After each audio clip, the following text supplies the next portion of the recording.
semua, kami akan menganalisa novel Pulang karya Laila Salika Chudori. Berikut anggota kelompok kami. Selanjutnya di sini ada daftar isi, ada pendahuluan, struktur, nilai kehidupan, dan kaidah kebahasaan. Mulai dari pendahuluan. Dimas Suryo, seorang eksil politik Indonesia di Paris, terlibat dalam gerakan mahasiswa tahun 1968 dan bertemu Vivienne de Faroux, seorang mahasiswi yang ikut demonstrasi. Di saat yang sama, Dimas menerima kabar bahwa sahabatnya, Hananto Prawiro, tewas setelah ditangkap tentara Indonesia. Bersama 3 rekannya, Dimas terus dihantui rasa bersalah karena teman-temannya di Indonesia menjadi korban pemburuan pasca peristiwa 30 September. Bertahun-tahun kemudian, Putri Emas Lintang Utara berhasil mendapatkan visa untuk masuk ke Indonesia pada Mei 1998. Untuk menyelesaikan tugas akhirnya tentang pengalaman keluarga korban tragedi 30 September, di Indonesia, Lintang mengungkapkan masa lalu ayahnya dan kelibatannya dalam sejarah kelam negeri itu.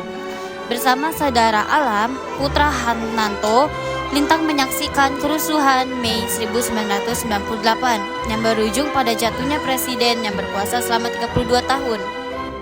Kemudian ada struktur. Yang pertama, orientasi. Orientasi cerita dimulai dengan pengenalan tokoh utama yaitu Dimas Suryo, seorang jurnalis dan eksil politik Indonesia yang terpaksa hidup dalam pengasingan di Paris setelah terjadinya peristiwa G30 SPKI pada tahun 1965. Dimas dan kawan-kawannya dianggap sebagai simpatisan komunis dan tercantum dalam buronan PKI karena bekerja di kantor Berita Nusantara. Untuk bertahan hidup, akhirnya mereka mendirikan restoran yang bernama Restoran Tanah Air. Yang kedua ada komplikasi. Komplikasi dimulai ketika muncul ketegangan emosional akibat kerinduan akan tanah air yang tidak bisa mereka kunjungi kembali. Dimas Suryo dan teman-temannya menghadapi dilema besar. Apakah mereka harus tetap tinggal di luar negeri atau kembali ke Indonesia dengan resiko dipersekusi oleh rezim yang berkuasa? Situasi semakin rumit ketika Lintang, Putri, Dimas mulai mencari identitasnya dan mempertanyakan sejarah keluarganya. Yang ketiga ada klimaks. Klimaks terjadi ketika Lintang memutuskan untuk mengunjungi Indonesia dan menyelidiki masa lalu ayahnya. Perjalanan ini tidak hanya membuka mata Lintang terhadap kenyataan pahit tentang sejarah keluarganya, tetapi juga mengguncang perasaan Dimas yang harus menghadapi konsekuensi dari keputusan-keputusan yang diambilnya di masa lalu. Konflik antara generasi, pernyataan tentang identitas, dan kerinduan akan tanah air mencapai puncaknya di sini. Yang keempat ada resolusi. Resolusi dalam cerita ini menggambarkan bagaimana Dimas dan tokoh pendamping lainnya berdamai dengan masa lalu.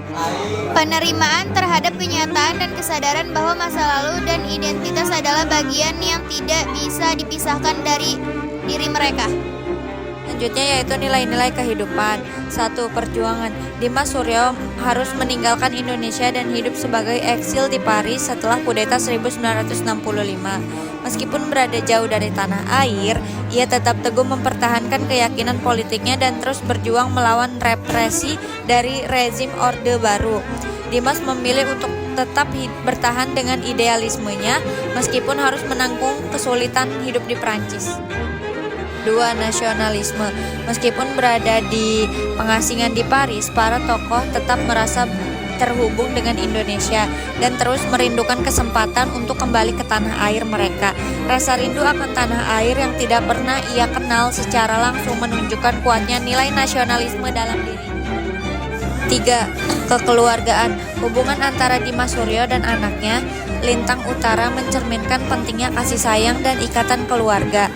Meskipun mereka sering terpisah oleh pekerjaan dan situasi politik, Dimas selalu berusaha melindungi dan memberikan yang terbaik untuk anaknya Lintang. Dan Lintang juga sangat menghormati dan mencintai ayahnya. Keputusan Lintang untuk menyelidiki sejarah keluarganya dan memahami lebih dalam perjuangan ayahnya menunjukkan betapa kuatnya ikatan kasih sayang dalam dirinya.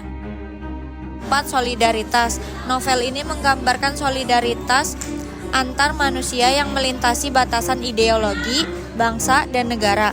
Persahabatan dan kebersamaan di antara tokoh-tokoh eksil di Paris menunjukkan nilai kemanusiaan yang kuat, di mana mereka saling mendukung meskipun dalam kondisi sulit.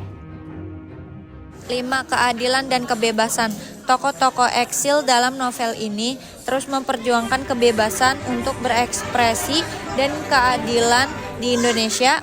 Meskipun mereka sendiri harus hidup di bawah bayang-bayang ketidakadilan, mereka terlibat dalam berbagai kegiatan politik di Paris untuk mengadvokasi kebebasan dan hak-hak rakyat Indonesia, menulis artikel, mengorganisir demonstrasi, dan lain-lain. Perjuangan adalah contoh dari dedikasi terhadap kebebasan dan keadilan. Selanjutnya ada kaidah kebahasaan, yaitu 1. Ada verbal material, yaitu kata kerja yang menunjukkan tindakan fisik atau perbuatan nyata. Contohnya seperti aku mengeluarkan surat dan aku duduk bersama mereka. Lalu yang kedua ada verbal mental, yaitu kata kerja yang menggambarkan proses berpikir, merasakan atau berkehendak, atau yang tidak terlihat. Contohnya seperti Lintang sudah membayangkan dan aku memutuskan. Lalu yang ketiga ada adjektiva, yaitu kata sifat yang digunakan untuk menggunakan menilai suatu benda atau orang. Contohnya seperti peralatan keren dan bertubuh tinggi. Lalu yang keempat ada konjungsi temporal, yaitu kata penghubung yang menunjukkan urutan waktu atau kejadian. Seperti Aji kemudian memilih dan saat dia masih berusia 13 tahun. Dan yang kelima ada kalimat lampau, yaitu kalimat yang menyatakan kejadian yang sudah terjadi di masa lalu. Contohnya seperti aku mengenal kebaya dari foto-foto lama perkawinan ayah dan maman. Terus yang kedua itu ada namun setelah insiden di Dresden 2 tahun lalu saat kunjungan Soeharto, aku tak yakin apakah akan semudah itu Indonesia membuka pintu lagi bagi kawan-kawan. Lalu yang keenam ada kalimat langsung, yaitu kalimat yang mengutip ucapan seorang secara persis seperti yang diucapkan. Contohnya seperti semangat mahasiswa dan buruh bersatu, dan semangat seluruh rakyat Prancis, kata Fevene. Dan yang terakhir ada kalimat tidak langsung, yaitu kalimat yang menyampaikan ucapan orang lain dengan parafrasa atau penyesuaian kata.